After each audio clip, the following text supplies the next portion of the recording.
네, 성도 여러분 반갑습니다. 오늘 이 시간 하나님께서 우리에게 주신 말씀은 요한복음 15장 1절에서 5절까지의 말씀입니다. 제가 읽도록 하겠습니다. 나는 참 포도나무요 내 아버지는 농부라. 무릇 내게 붙어 있어 열매를 맺지 아니하는 가지는 아버지께서 그것을 제거해 버리시고, 무릇 열매를 맺는 가지는 더 열매를 맺게 하려 하여 그것을 깨끗하게 하시느니라. 너희는 내가 일러준 말로 이미 깨끗하여졌으니 내 안에 거하라. 나도 너희 안에 거하리라. 가지가 포도나무에 붙어 있지 아니하면 스스로 열매를 맺을 수 없음 같이 너희도 내 안에 있지 아니하면 그러하리라. 나는 포도나무요 너희는 가지라. 그가 내 안에 내가 그 안에 거하면 사람이 열매를 많이 맺나니 나를 떠나서는 너희가 아무것도 할 수 없음이라. 아멘. 네, 오늘 이 시간은 열매를 보지 마라 라는 말씀의 제목으로 하나님의 은혜를 나누도록 하겠습니다. 요한복음 13장에서 17장까지를 예수님의 고별 강화라고 합니다. 쉽게 말해서 주님께서 제자들과 작별하시기 전에 가르쳐 주신 말씀이라고 할 수 있습니다. 마치 유언을 남기듯이 말씀을 주시는 거죠. 오늘 본문은 이런 고별 강화의 정중앙에 위치해 있습니다. 예수님께서는 십자가 죽음을 앞두시고 사랑하는 제자들과 아주 중요한 시간을 보내십니다. 예수님께서는 제자들의 발을 씻겨주시고 함께 식탁에 교제를 하시면서 앞으로 있을 일을 제자들에게 일러주십니다. 두려워하는 제자들에게 괜찮을 거다, 아니 더 좋게 될 것이라고 위로를 해주시죠. 제자들과 식사를 마치신 예수님께서 이제 장소를 이동하십니다. 오늘 우리가 15장 처음을 읽었는데 바로 직전에 14장의 끝을 제가 읽겠습니다. 오직 내가 아버지를 사랑하는 것과 아버지께서 명하신 대로 행하는 것을 세상이 알게 하려 함이로라. 일어나라, 여기를 떠나자 하시니라. 예수님께서는 제자들과 함께 실내에서 이제 야외로 자리를 이동하시는 겁니다. 그렇게 야외에 나가서 제자들과 거니시다가 나무들을 바라보시면서 이야기를 하시는 거죠. 주님이 제자들과 밖으로 나가셔서 처음 하시는 말씀이 바로 이 포도나무에 관한 이야기입니다. 여러분들은 포도나무가 한 그루에 일반적으로 몇 송이의 열매를 맺는지 아시는가요? 보통은 40에서 50송이가 열린다고 합니다. 그런데 얼마 전에 신문에서 굉장히 놀랄만한 기사를 보았습니다.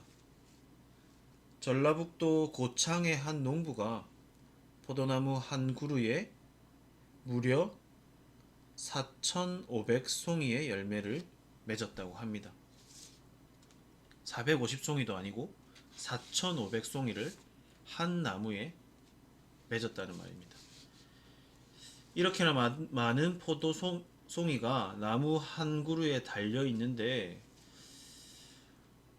양분을 모두 제대로나 공급받을 수 있는지 그것이 궁금했습니다.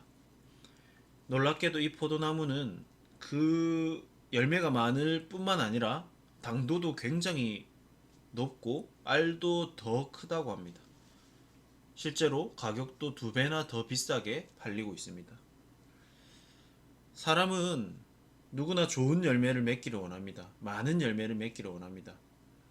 열심히 일해서 많은 물질의 열매를 맺기를 원합니다.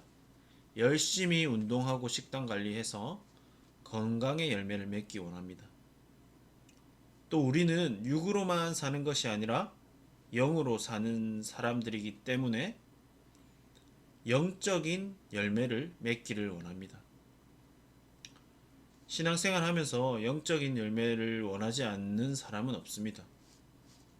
하지만 우리가 성도임에도 불구하고 점점 무뎌져서 은혜로부터 멀어지게 되면 이 영적인 열매에 대한 갈망을 잃어버리고 살 수가 있습니다.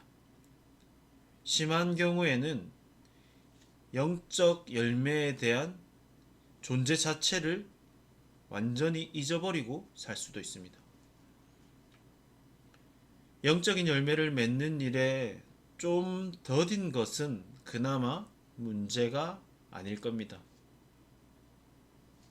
왜냐하면 우리가 영적으로 선한 열매를 맺지 않는다고 해서 우리가 아무 열매도 안 맺고 있는 것이 아니기 때문에 이것이 문제가 됩니다. 무슨 말이냐면 우리가 영적인 열매를 맺어가고 있지 않다면 우리는 육적인 열매를 맺어 갈 것입니다. 우리의 본성은 어떻습니까? 우리의 본성은 가만히 있으면 악한 곳으로 흘러갑니다. 그렇기 때문에 우리는 악한 육의 열매를 맺어 갈 수 있습니다. 우리가 좋은 열매를 맺으면서 산다는 것은 우리 삶의 아주 실제적인 주제이고 우리 인생 전체를 봤을 때 가장 중요한 주제입니다. 그래서 오늘 예수님께서는 사랑하는 제자들에게 아주 중요한 시점에서 좋은 열매 맺는 것에 대해서 가르쳐 주십니다. 좋은 열매를 맺기 위한 첫 번째 전제가 되는 것이 바로 이 접붙임이라는 개념입니다. 오늘 예수님께서 자신을 참 포도나무로 하시고 우리를 가지라고 말씀하신 이유는 결국 이 접붙임에 대한 진리를 알려주시기 위함입니다. 농부가 접붙임을 왜 합니까? 열매를 더 많이 맺기 위해서 접붙임을 합니다. 앞에서 4,500송이의 실한 포도 열매를 생산한 그 농부에게 기자가 그 생산 비결을 물었습니다. 이 농부가 말하는 가장 큰 비결이 바로 접붙임이었습니다. 땅에 뿌리를 내린 이 본체는 유럽 야생 포도나무라고 합니다. 그리고 그 위에 머루 포도나무 가지를 접붙였다고 합니다.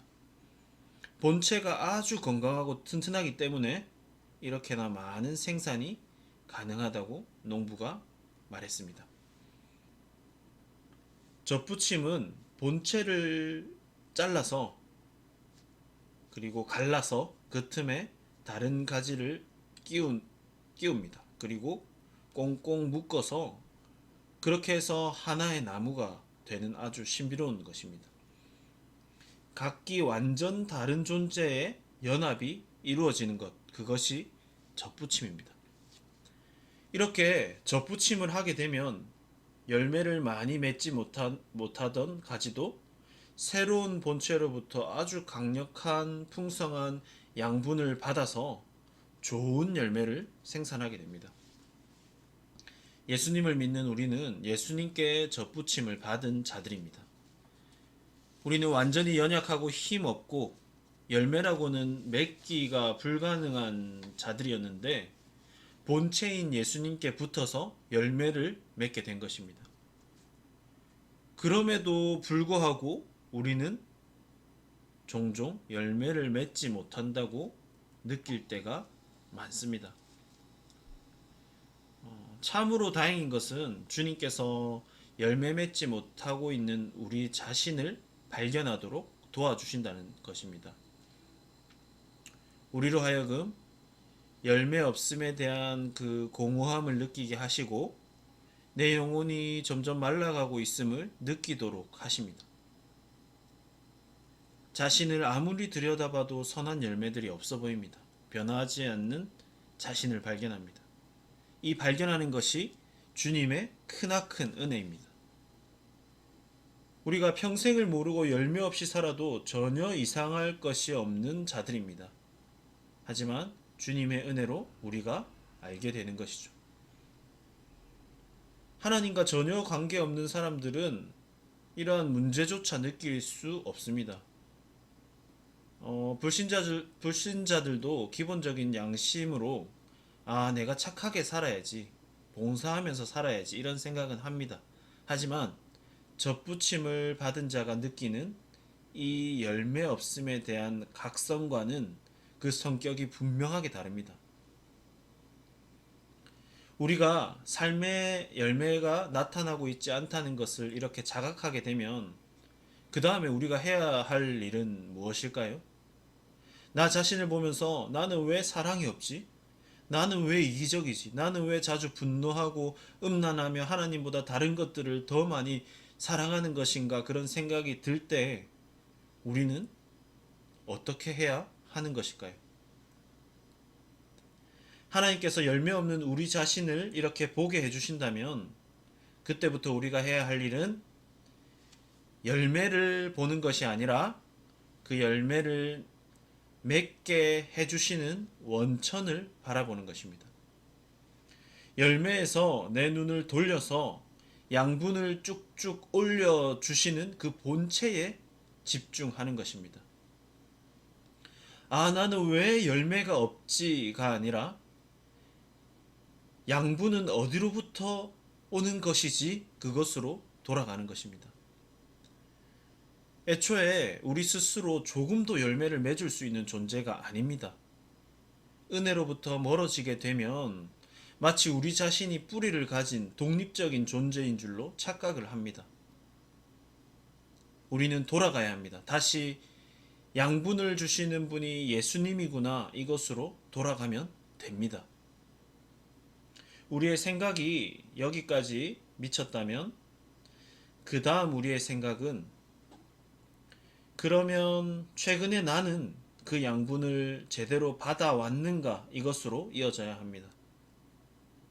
신자가 양분을 제대로 공급받지 못하는데 열매를 맺는 것은 오히려 이상한 일이죠. 저는 영적인 침체를 겪을 때에 어느 시점에서 참으로 감사함이 속에서 터져 나올 때가 있습니다. 바로 내가 최근에 양분을 제대로 공급받지 못했다는 사실을 확인하는 그 순간입니다. 그래, 내가 주님께 접붙여져 있는데 주님께 양분을 공급받지 못했으니 열매가 없는 것이 당연하다. 이 얼마나 다행인가, 이렇게 감사하게 되는 것입니다. 내가 주님께 붙어 있으면서 엉뚱한 데서 양분을 받으려고 했으니 내가 열매가 없고 영적인 침체가 온 것이 당연하네. 그래도 주님께서 빨리 알려주셔서 감사하네. 이렇게 정말로 감사하게 되는 것이죠. 아예 다른 데 붙어 있는 가지들은 이런 것이 없습니다. 그냥 사업 잘 되고 자식 잘 되고 건강하고 재밌는 취미 생활하고 남부럽지 않게 살면 그게 에너지고 양분입니다. 하지만 우리는 누구한테 양분을 받고 사는 사람들입니까? 주님께 접붙임 받은 자들은 주님께 양분을 받고 사는 사람들입니다. 다른 곳에서 양분을 찾지 마시기 바랍니다. 오늘 이 시간에 모든 것을 잠깐 멈추시고 나 자신의 영적인 상태와 영적인 열매들을 살피는 시간을 가지시기 바랍니다. 내가 열매 없이 메마른 삶을 살아가고 있다면 주님 가르쳐 주시옵소서. 내가 주님께 붙어서 주님께 양분을 구하겠습니다. 그러니 주님, 저에게 다시 열매 맺게 해주시고 풍성하게 살게 해주십시오. 이렇게 기도했으면 좋겠습니다. 나는 연약하고 힘이 없어도 주님이 본체 되시오니 주님께서 우리를 풍성케 해 주시옵소서. 그렇게 기도할 수 있는 저와 여러분들 되시기를 바랍니다. 이 시간에 주신 말씀을 마음에 새기면서 기도하고 또 어지러운 세상을 위해서도 함께 기도해 주시고 각자 평소에 품고 계신 기도의 제목들을 주님께 아뢰는 시간을 가지도록 하겠습니다.